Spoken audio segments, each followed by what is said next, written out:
Hello guys, welcome to GJ verse. This is me GJ. ഇന്ന് ഞാൻ കണ്ട movie Prince and ഫാമിലിയാണ്. ദിലീപ് നായകനായിട്ട് വന്ന ഏറ്റവും പുതിയ ചിത്രമാണ്. വിൻഡോ സ്റ്റീഫനാണ് ഡയറക്റ്റ് ചെയ്തിരിക്കുന്നത്, written by Sharis Mohammed. So നമുക്ക് നേരെ റിവ്യൂയിലേക്ക് പോവാം.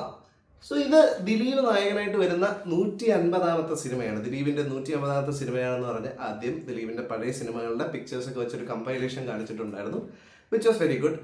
നമ്മുടെ മറ്റേ തേരി ആ ഒരു പാട്ടുണ്ടല്ലോ, ആ ഒരു BGMന്റെ അകമ്പടിയോടുകൂടി അത് വെച്ച് കാണിച്ച് അങ്ങനെ തുടങ്ങി. ലിസ്റ്റൻ സ്റ്റീഫനാണ് എൻ്റെ പ്രൊഡ്യൂസർ. സോ അത് പേരൊക്കെ എഴുതി കാണിച്ച് അങ്ങനെ നേരെ സിനിമയിലേക്ക് കയറുകയാണ്.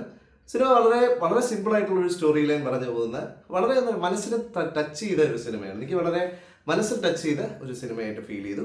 ആദ്യം നമുക്ക് ബേസിക് ആയിട്ടുള്ള ഒരു സ്റ്റോറിയുടെ ഒരു ഐഡിയ ഞാൻ തരാം. സ്പോയിലേഴ്സ് ഒന്നുമില്ല, ജസ്റ്റ് ഒരു ബേസിക് ഐഡിയ. കല്യാണമൊന്നും കഴിയാതെ നിൽക്കുന്ന 40 വയസ്സിനോടൊക്കെ അടുത്ത് പ്രായമുള്ള ഒരു മനുഷ്യൻ്റെ ജീവിതമാണ് ഇതിൽ കാണിക്കുന്നത്. ആ ഫുൾ ഫാമിലിയുടെയും ഭാരം ഒറ്റയ്ക്കാണ് അദ്ദേഹം ചുമക്കുന്നത്. ലൈക്ക് ഒരു ഫാഷൻ ഡിസൈനറാണ്, ഒരു ബൊട്ടീക്ക് നടത്തുന്ന വ്യക്തിയാണ്. ഒപ്പം ബ്രൈഡലായിട്ടുള്ള ബാക്കി പരിപാടി, ബ്രൈഡൽ ഹെയർ സെറ്റപ്പ്, മേക്കപ്പ് കാര്യങ്ങളെല്ലാം അവിടെ തന്നെ ചെയ്യുന്നുണ്ട്. സോ ആ ഒരു മേഖലയിൽ പ്രിൻസ് എക്സ്പേർട്ടാണ്. പക്ഷേ പ്രിൻസിന് കല്യാണത്തിന് അല്ലെങ്കിൽ ഒരു വിവാഹ ജീവിതം എന്ന് പറഞ്ഞാൽ പ്രിൻസിൻ്റെ ഒരു ഫെയിലിയറാണ്. ഒന്നുകിൽ പെൺകുട്ടി ഇഷ്ടമായില്ല, അല്ലെങ്കിൽ പെൺകുട്ടിയുടെ ഫാമിലി ഇഷ്ടമായില്ല, അല്ലെങ്കിൽ എന്തെങ്കിലുമൊക്കെ തടസ്സങ്ങൾ കാരണം അദ്ദേഹത്തിന് വിവാഹം ഇങ്ങനെ തള്ളി വെക്കപ്പെട്ടുകൊണ്ടേയിരുന്നു. അദ്ദേഹത്തിൻ്റെ സഹോദരനായിട്ടുള്ള ക്യാരക്ടറായിട്ടാണ് നമ്മുടെ ധ്യാൻ ശ്രീനിവാസൻ വരുന്നത്. വേറൊരു സഹോദരനുണ്ട്. അവർ രണ്ടുപേരുടെയും കല്യാണം കഴിഞ്ഞു. അവർക്ക് മക്കൾ ലോഡിങ് ആണ്, ഒരാൾക്ക് മക്കളുണ്ട്. അതേസമയം പിന്നെ അച്ഛനമ്മ, അതായത് ബിന്ദു പണിക്കർ ആണ് അമ്മയായിട്ട് ചെയ്തിരിക്കുന്നത്, സിദ്ദിഖാണ് അച്ഛനായിട്ട് ചെയ്തിരിക്കുന്നത്. വളരെ നാളിന് ശേഷം ആ ഒരു നല്ല ഹ്യൂമർ ടച്ചുള്ള കുറച്ച് കോമ്പിനേഷൻസും കാര്യങ്ങളൊക്കെ കാണാൻ സാധിച്ചു. കോടതി സമക്ഷം ബാലം വക്കീലിലാണ് ഇതിനു മുമ്പ് ഈ ഒരു കോംബോ വന്നിട്ടുള്ളത്. അപ്പോൾ നല്ല രസമായിരുന്നു. അതുപോലെ ഈ ഒരു സിനിമയിലേക്ക് വന്നപ്പോഴും വളരെ നല്ല രസമുണ്ടായിരുന്നു. മറ്റേ ഇടാ ശോക ആ ഡയലോഗ് ഉണ്ടല്ലോ, അത് ഇതിനകത്തും വന്നിട്ടുണ്ട്. അതൊക്കെ തിയേറ്ററിൽ നല്ല ചിരി പടർത്തുന്ന രംഗങ്ങളായിരുന്നു. സിദ്ദിഖാണെങ്കിലും ആ ഒരു തന്ത വൈബ് എന്ന് പറയാനല്ല, വൈബ് തന്തേ നീ കണ്ടിട്ടില്ലല്ലോ എന്നൊക്കെ പറഞ്ഞിട്ട് ഭയങ്കര രസകരമായിട്ട് അവർ നല്ല രീതിയിൽ ഹാൻഡിൽ ചെയ്തിട്ടുണ്ട്. ഇനി ഇതിലൊരു പ്രധാന ഒരു സംഭവം നടക്കുന്നത് ആ ഇന്റർവെല്ലിനോട് അടുക്കുമ്പോഴാണ്. അതായത് അദ്ദേഹത്തിന്റെ ജീവിതത്തിലേക്ക് ഒരു പെണ്ണ് വരുമോ എന്ന് പറയുമ്പോഴത്തേക്കും ഒരു പെൺകുട്ടി കടന്നു വരികയും ആ കുട്ടി ഒരു യൂട്യൂബുമായി ബന്ധപ്പെട്ട് ഉള്ള ഒരു ആളാണ്, ഒരു വ്ളോഗറാണ്. സോ അങ്ങനെ ഒരാൾ ജീവിതത്തിലേക്ക് കടന്നു വരുമ്പോൾ ഉണ്ടാകുന്ന ഒരു മാറ്റം, അല്ലെങ്കിൽ ആ ഒരു മാറ്റങ്ങൾ, അതൊക്കെയാണ് ഈ സിനിമ ചർച്ച ചെയ്യുന്നത്. വളരെ നന്നായിട്ട് എക്സിക്യൂട്ട് ചെയ്തിട്ടുണ്ട്. Bindo Stephen first directorial debut ആണെന്ന് എഴുതിയിട്ടുണ്ട്. സോ ആ ഒരു ഡയറക്ടോറിയൽ ഡെബ്യൂ എനിക്ക് ഫീൽ ചെയ്തില്ല. ലൈക്ക് നല്ല രീതിയിൽ തന്നെ സൂപ്പറായിട്ട് തന്നെ നല്ല രീതിയിൽ ഡയറക്റ്റ് ചെയ്ത് വെച്ചിട്ടുണ്ട്. ഇനി ഞാൻ ഇതിൻ്റെ പ്രധാനമായിട്ടുള്ള ആൾ, അതായത് നമ്മുടെ നായകൻ ദിലീപിനെ കുറിച്ച് കുറച്ച് പറയാനുണ്ട്. ഇതിനകത്ത് ദിലീപ് ഒരു വാചകം പറയുന്നുണ്ട്. അതായത് എൻ്റെ ഒരു ജീവിതം മറ്റൊരാൾക്ക് തമാശയായിട്ട് തോന്നുമെങ്കിലും എനിക്കത് ഒരു വിഷമമാണ്. അതുപോലെയാണ് ദിലീപ് ഇപ്പോൾ കടന്നു പോയിക്കൊണ്ടിരിക്കുന്ന പ്രശ്നങ്ങൾ. അതിൽ ആരാണ് പ്രതി, ആരാണ് തെറ്റുകാരൻ, അതൊന്നും നമുക്കറിയില്ല. ബട്ട് ആ ഒരു ഇൻസിഡൻറ്റിന് ശേഷം ദിലീപ് എന്ന് പറഞ്ഞ നടന് തുടർ പരാജയങ്ങളായിരുന്നു. രാമലീലയാണ് വിജയിച്ചൊരു സിനിമ, അതിനുശേഷം എല്ലാം പരാജയങ്ങളായിരുന്നു. അത് പഴയ ഒരു രീതിയിൽ അഭിനയിക്കാനായിട്ട് ഒരുപാട് അറ്റംപ്റ്റ് ചെയ്തു, പക്ഷെ ഒന്നും അങ്ങനെ വർക്കായില്ല. പക്ഷെ ഈ സിനിമയിലേക്ക് വരുമ്പോൾ പഴയ ദിലീപിനെ തിരിച്ചു കൊണ്ടുവരാൻ ശ്രമിക്കാതെ ഇപ്പോൾ ഉള്ള ദിലീപിനെ എങ്ങനെ യൂസ് ചെയ്യാമെന്നാണ് ഡയറക്ടർ ശ്രദ്ധിച്ചിരിക്കുന്നത്. അതായത് പഴയ ആക്ഷൻസോ മറ്റേ സ്ഥിരമായിട്ട് ഇങ്ങനെ മറഞ്ഞു വീഴുന്ന കോമഡി അങ്ങനത്തെ സാധനങ്ങളൊന്നും പരീക്ഷിക്കാതെ ഇപ്പോഴത്തെ കാലത്ത് ദിലീപിനെ നമുക്ക് എങ്ങനെ യൂസ് ചെയ്യാം എന്നുള്ള രീതിയിലുള്ള ഒരു ബ്രില്യൻ്റ് ആയിട്ടുള്ള മൂവാണ് അദ്ദേഹം ചെയ്തിരിക്കുന്നത്. മറ്റേ കമാര സംഭവം അല്ലെങ്കിൽ നമ്മുടെ തങ്കമണിയും ചെയ്ത പോലെ മാസാക്കാനുള്ളൊരു ശ്രമമല്ല, ബാന്ദ്രയിലെ പോലെ മാസാക്കാനുള്ള ശ്രമമല്ല, മറിച്ച് അദ്ദേഹത്തിൻ്റെ ആക്ടറിനെ ഇമോഷനൊക്കെ ഇപ്പോഴത്തെ ഒരു മധ്യവയസ്കൻ എങ്ങനെ കൈകാര്യം ചെയ്യുന്നു, അല്ലെങ്കിൽ ഒരു പ്രണയം ഒരു മധ്യവയസ്കൻ എങ്ങനെ കൈകാര്യം ചെയ്യും, അത്തരം കാര്യങ്ങളെ പുതിയ രീതിയിലുള്ള ആക്ഷൻസും കാര്യങ്ങളും വെച്ച് അത് ചെയ്തിട്ടുണ്ട്. വളരെ നന്നായിട്ട് ദിലീപിൻ്റെ ഒരു പെർഫോമൻസ് കണ്ടിട്ടുണ്ട്. ദിലീപിന് ഒരു ലിറ്ററലി ഒരു ഹാറ്റ്സ് ഓഫ് ടു ദിലീപ്. കാരണം വളരെ വളരെ വളരെ മികച്ച രീതിയിൽ പെർഫോം ചെയ്തിട്ടുണ്ട്. ജോണി ആൻ്റണിയാണ് ഇതിൻ്റെ ഒപ്പം ഉള്ള മറ്റൊരു ആക്ടർ. അവർ രണ്ടുപേരുടെയും കോമ്പിനേഷൻ സീൻസും എല്ലാം നല്ല ഹ്യൂമർ ടച്ച് ഉണ്ട്. പിന്നെ അദ്ദേഹത്തിൻ്റെ ദിലീപിൻ്റെ ജീവിതമായിട്ട് റെഫർ ചെയ്ത് പോകുന്ന കുറച്ച് കാര്യങ്ങളുണ്ട്. അതെന്താണെന്ന് ഞാൻ പറയുന്നില്ല, സിനിമ കാണുമ്പോൾ നിങ്ങൾക്ക് മനസ്സിലാവും. സോ അങ്ങനെ ദിലീപിൻ്റെ വളരെ മികച്ച ഒരു പെർഫോമൻസ് കുറച്ച് നാളിന് ശേഷം കാണാൻ സാധിച്ചു. അത് എല്ലാ സിനിമയും നന്നായിട്ട് അഭിനയിക്കുന്നുണ്ട്. പക്ഷേ ഈ ഒരു സിനിമയിലേക്ക് വരുമ്പോൾ ഈ സിനിമ ടോട്ടലി ഭയങ്കര സാറ്റിസ്ഫൈങ് ആണ്. നമ്മുടെ മനസ്സ് നിറയ്ക്കുന്ന ഒരു സിനിമയാണ്. അതിലേക്ക് പിന്നീട് വരുമ്പോഴത്തേക്ക് ഇതിലൊരു പുതിയ നായിക വന്നിട്ടുണ്ട്. ആ നായികയുടെ പേര് ഞാൻ ഗൂഗിളിലൊന്നും സെർച്ച് ചെയ്തിട്ട് കിട്ടിയില്ല. സോ നിങ്ങൾക്ക് അറിയാമെങ്കിൽ അത് കമൻറ്റ് ബോക്സിൽ ഇടുക. ബ്രില്യൻ്റ് ആയിട്ടുള്ള പെർഫോമൻസ് ആണ് ആ കുട്ടി കാഴ്ച വെച്ചിരിക്കുന്നത്.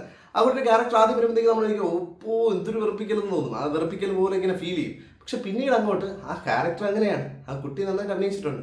ആ ക്യാരക്ടർ നമ്മളെ വെറുപ്പിക്കുന്നുണ്ടെങ്കിൽ ആ കുട്ടിയുടെ അഭിനയത്തിൻ്റെ കഴിവാണ്. സോ ബ്രില്യൻ്റ്ലി നന്നായിട്ട് അഭിനയിച്ച ഒരു കുട്ടി, അത് എന്താണ് പേരെന്ന് അറിയില്ല. എനിവേസ് വളരെ നന്നായിട്ട് അവർ അഭിനയിച്ചിട്ടുണ്ട്. ദിലീപായിട്ടുള്ള combination scenes, emotional scenes, humour കൈകാര്യം ചെയ്യേണ്ടത് കുറേ രംഗങ്ങളുണ്ട്, അതൊക്കെ നന്നായിട്ട് ചെയ്തിട്ടുണ്ട്.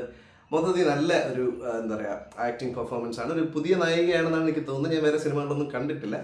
നല്ല രീതിയിൽ അത് പെർഫോം ചെയ്തിട്ടുണ്ട്. സൂപ്പറായിട്ട് വർക്കൗട്ട് ആയിട്ടുണ്ട്. അതിലെ ഹ്യൂമർ സീൻസും എല്ലാം. ദിലീപിൻ്റെ ആക്ടിങ് ആണെങ്കിലും ആ കുട്ടിയുടെ ആക്ടിങ് ആണെങ്കിലും നമ്മൾ എടുത്തു പറയേണ്ടതാണ്. പക്ഷേ ഇതിലൊരു പാളിപ്പോയ ഒരാളുണ്ട്.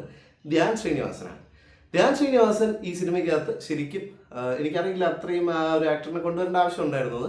കാരണം ഒന്നും ചെയ്യാനില്ലാതെ ഇപ്പോൾ ധ്യാൻ ശ്രീനിവാസനെ പോലുള്ള ഒരു ആക്ടറിനെ കൊണ്ടുവന്നിട്ട് ആ ഒരു ക്യാരക്ടറെ കൊണ്ട് കുറേ ഹ്യൂമർ ജനറേറ്റ് ചെയ്യിപ്പിക്കാനോ എന്തെങ്കിലുമൊക്കെ ശ്രമിക്കായിരുന്നു.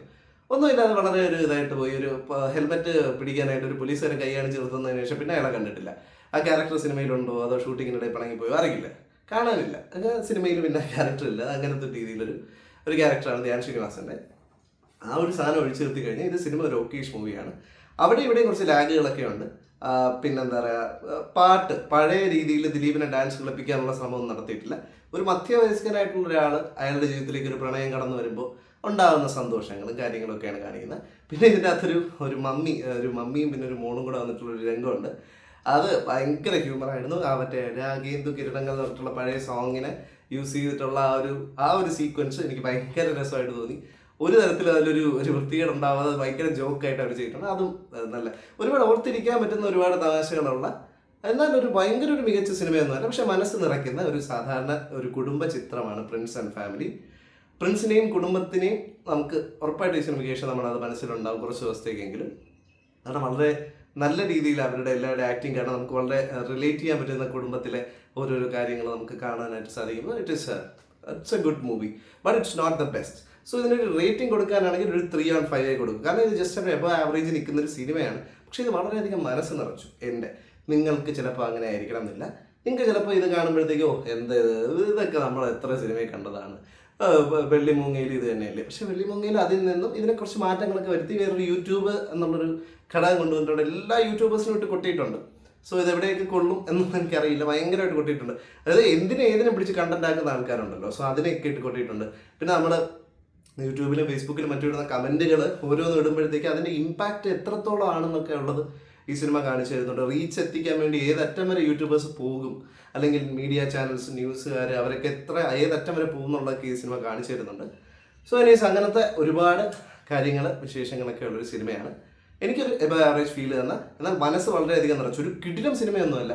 ലാഗും ആവശ്യമില്ല, എല്ലാ നെഗറ്റീവ്സും ഒക്കെ ഉണ്ട്. പക്ഷേ എന്നാലും ദിലീപിനെ ഇങ്ങനൊരു രീതിയിൽ ഞാൻ വിചാരിച്ച ഇനി ദിലീപിനൊരു കംബാക്ക് ഉണ്ടാകാൻ പറ്റേ ഭാ ആ സിനിമയിലൂടെ ആയിരിക്കും എന്നാണ് വിചാരിച്ചത്. പക്ഷേ അല്ല, അതിനു മുമ്പേ അദ്ദേഹത്തിലെ നടൻ എവിടെയും പോയിട്ടില്ല എന്ന് വ്യക്തമായി ഒന്നുകൂടെ ഊന്നി ഉറപ്പിക്കുന്ന ഒരു സിനിമയാണ് പ്രിൻസ് ആൻഡ് ദ ഫാമിലി. കുടുംബങ്ങൾക്ക് ഉറപ്പായിട്ടും ഇഷ്ടപ്പെടുന്ന ഒരു സിനിമയാണ്. കുടുംബമായിട്ട് പോയി കാണാവുന്ന, ഷുവറായിട്ടും ടിക്കറ്റ് എടുക്കാവുന്ന സിനിമയാണ്. പക്ഷേ എനിക്കറിയില്ല യൂത്തിന് മുന്നിൽ ഇത് എത്രത്തോളം വർക്കാവുമെന്ന് അറിയില്ല. റിവ്യൂവേഴ്സ് ഇതിനെ എങ്ങനെയൊക്കെ കൈകാര്യം ചെയ്യുന്നത് എനിക്കറിയില്ല. ഞാൻ തികച്ചും എൻ്റെ പേഴ്സണൽ ഒപ്പീനിയനാണ് ഞാൻ ഷെയർ ചെയ്യുന്നത്. അത് കേട്ടിട്ട് നിങ്ങൾ കാണുകയോ കാണാതിരിക്കുകയോ അതൊക്കെ നിങ്ങളുടെ ഇഷ്ടം. ഞാൻ എൻ്റെ പേഴ്സണൽ ഒപ്പീനിയനാണ് പറയുന്നത്. So anyways that's it. Prince and family മനസ്സ് നിറച്ച എബോ ആവറേജിൽ നിൽക്കുന്ന ഒരു 3/5 റേറ്റിംഗ് കിട്ടുന്ന ഒരു സിനിമയാണ് പ്രിൻസ് ആൻഡ് ഫാമിലി. സോ നിങ്ങൾക്ക് ഈ വീഡിയോ ഇഷ്ടമായിട്ടുണ്ടെങ്കിൽ ലൈക്ക് ചെയ്യുക, ഫ്രണ്ട്സിനും ഫാമിലിക്ക് എല്ലാവർക്കും ഷെയർ ചെയ്യുക. GJ Verse എന്ന് പറഞ്ഞ എൻ്റെ ഈ ചാനൽ സബ്സ്ക്രൈബ് ചെയ്യുക. ബെൽ ബട്ടണും കൂടി എനേബിൾ ചെയ്ത് കഴിഞ്ഞാൽ ഞാൻ അപ്ലോഡ് ചെയ്യുന്ന വീഡിയോസിൻ്റെയൊക്കെ നോട്ടിഫിക്കേഷൻസ് നിങ്ങൾക്ക് അപ്പോൾ കിട്ടുന്നതായിരിക്കും. മറ്റൊരു വീഡിയോയിൽ കാണാം. അതൊരു kids me GJ signing off. By.